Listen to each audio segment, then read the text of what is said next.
Welcome to the No Time to Die full spoiler review here on James Bond television. After the royal premiere, after the US release of the film, we can finally talk about it with no danger of spoiling it for everyone. I think by this time, I think most of the Bond fans have seen the film, the movie, so we can talk everything about the film, the things I like, the thing I didn't like, and the music, the girls, the action, what the future of the franchise, the box office. We're gonna talk everything in depth right here in the No Time to Die full spoiler review. I went to see the film last week. The thing that I liked the most, mostly, was the pre-title sequence. I think was the longest in the history of the franchise. I think after The War Is Not Enough, this is the longest pre-title sequence. The music, Hans Zimmer score was it was good. It's something fresh from the Thomas Newman's rendition of Skyfall and Spectre. So I like the soundtrack. I like the ending of the pre-title sequence. Pretty much the action is top-notch. But then we go to the title sequence. Then the title sequence is pretty much Billie Eilish, No Time to Die. It fits well with Dino Clayman's graphics always. Dino Clayman works everything to match with the title song. And pretty much I like it. It gives me a vibe that Bond's world in the world of Daniel Craig is crumbling down. The Aston Martin goes down. Everything goes down. You see that pattern there with Craig movies, that in the title sequence is always like destruction, death. Things are being destroyed, and you saw it in particular in this title sequence in No Time to Die. The part that I like the most of the movie pretty much is the part in Cuba. Bond and Paloma. Ana de Armas is tremendous as Paloma. That's very rookie CIA agent. The whole Cuba scene with the Blofeld's birthday party and the whole Spectre meeting was classic. The action is tremendous. And I think for me, basically, was the best part of the entire film. I'm not kidding with you. It's the best part of the entire film. It felt like a Bond film. You saw Daniel Craig, James Bond, acting like James Bond, the cinematic version of James Bond. Cool, collected, sophisticated, having fun, and I like that. And we missed that in the Daniel Craig run. But after that, it went to the melodrama part. They killed Felix Leiter, Logan Ash, this double agent working for the CIA and Safin's organization. So Safin basically is a guy who wants revenge on Spectre. Mr. White kills his family. Even though he stayed the same, he didn't age. They didn't explain that in the movie. Go figure why he didn't age from the time Madeline was a little kid, a 7-year-old kid. He didn't, age too much in about 20 years, so that didn't make sense to me. But anyway, after that, the movie went on to be a melodrama, basically a melodrama. Was very fitting of Daniel Craig's tenure as James Bond, who wasn't really the actual normal James Bond we've come and love. Is the whole, let me say this, the whole Daniel Craig era was basically a Bond who didn't like to be James Bond. How many times James Bond quits in the time from Casino Royale to No Time to Die? How many times James Bond was an emotional wreck because his past? He never became the actual James Bond. Maybe became James Bond between Quantum of Solace and Skyfall, but we didn't saw that because when Skyfall came, it was already over the top, over the hill James Bond. And in Spectre, we saw a little bit of a classic James Bond, but it wasn't an official mission. So Daniel Craig never had an official mission that M tells him, hey, Bond, this is the mission, go and do the job. We never got that into Daniel Craig's era of Bond. Maybe it was the intent of Barbara Broccoli and Michael J. Wilson to make this Bond very different. This timeline of Daniel Craig Bond, very different, very emotional Bond, because Barbara Broccoli thought that maybe that will appeal to modern audiences. The thing is that modern audiences in the 2010s have moved from the gritty, dark superhero that was in the early 2000s into the superhero genre that mainly is controlling the US market and part of the world. By the way, I didn't talk about Nomi, the actual 007, the new 007. And I have to say that between Nomi and Paloma, they were good Bond girls, even though we cannot say Bond girl, but Nomi as 007 was fine. In any way, I didn't saw Nomi talking down to Bond or putting Bond down. I didn't saw that at all in No Time to Die. I saw no, it was good, was fine. And then the thing I like also the most about the film is that it took a lot from Fleming. There was a lot of Fleming in there from the novel You Only Live Twice. They put the Garden of Death that was set in Thailand, and they put a lot of Fleming in there. So the rumor we had about the Garden of Death and Shattered Hand were real in No Time to Die, and we saw that by the end of the film.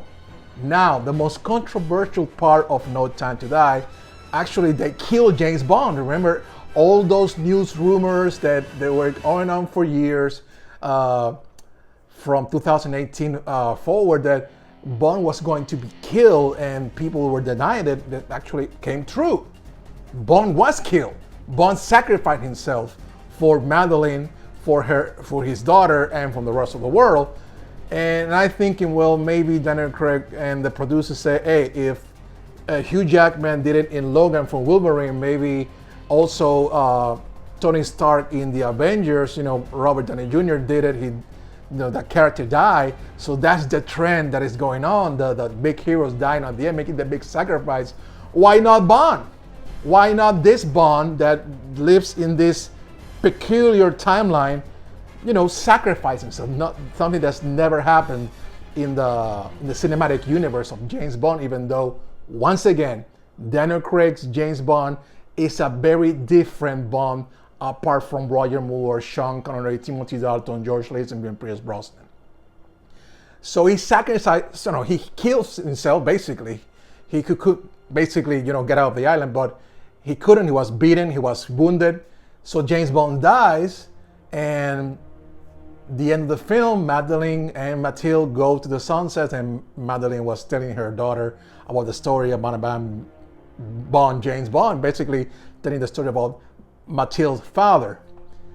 Thank God at the end we saw James Bond will return, and I think that we'll see a reboot. Some people say that we may see something about Bond going back in the 60s. But one thing that I've been hearing about from a lot of people, maybe a wild idea that if they go forward, not going to do a period piece in the 60s, if they go forward, maybe they can use the codename theory. That's a speculation. In a way, it's ridiculous. In a way, it's far-fetched. But I won't be surprised if they do it. If they do it, a lot of people, a lot of hardcore Bond fans will be very pissed. But we have to wait now until Bond 26, until the whole No Time to Die run is over in theaters. The entire DVD, Blu-ray, streaming run is over. And then we can talk about Bond 26. I don't know if Barbara Broccoli and Michael G. Wilson will make an announcement about the next actor next year, 2022, the 60th anniversary of the franchise. We have to wait and see. Now is becoming the waiting game now, the speculation now from now until they decide to name the successor of Daniel Craig and what they want to do with the franchise. The thing that worries me that a lot of people, the mainstream people, the casual audience that didn't sit down the whole credits and saw James Bond will return, may be thinking that Bond is gone, Bond is dead, and that is the end of the franchise. And I hear a lot of people say that. You have to explain to them, no, Bond will return, James Bond will return. Not in the same way. Maybe it's going to be a hard reboot. It's hard to meet the thing they're going to replace Naomi Harris, Ben Whishaw, Ralph Fiennes. They were great at MI6 as M, Q and Moneypenny. Let's see what Eons is going to come up with. I guess they have all the time in the world. That's the other thing. We have to wait. We have to wait again until Eon decides what are going to do with the franchise. And also remember, Amazon owns MGM, so they have to, in a way, pressure the Broccolis and Wilson and Eon to do more Bond. I know. Barbara won't do any streaming, won't know any spin-off, anything on TV. She wants to remain Bond to be, a cinema experience. We have to wait and see what's going to happen. But in a way, No Time to Die is better than Spectre. I think Spectre is better looking another way, favorably, more positively after No Time to Die. But No Time to Die is the perfect combination of Craig's run. If you see it in that way, Craig Bond is an emotional Bond. It is a human Bond. Very different kind of Bond. So No Time to Die is going to be a very, very divisive film between the fandom.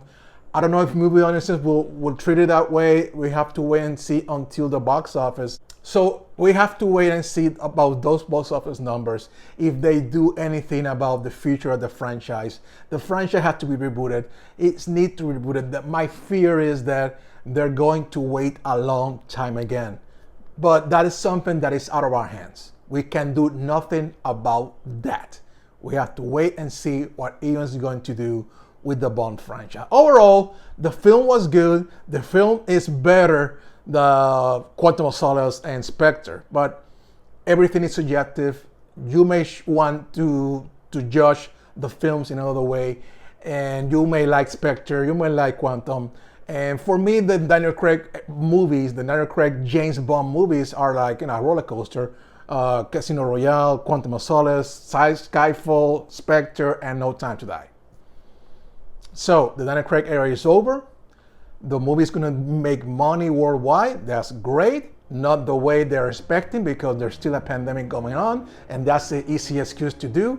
But I think in the US mainly, most of the audience are accustomed to a superhero kind of film every year, and Bond is not that kind of genre. It's a different kind of beast. And another thing I noticed, that most of the people, young people that was in the theater when the title sequence was going on, they were in the cell phones. They were not paying attention, because that audience is not geared for, and they were mostly young people. So for the next incarnation of Bond, I don't know if Eon have to pander to that demographic.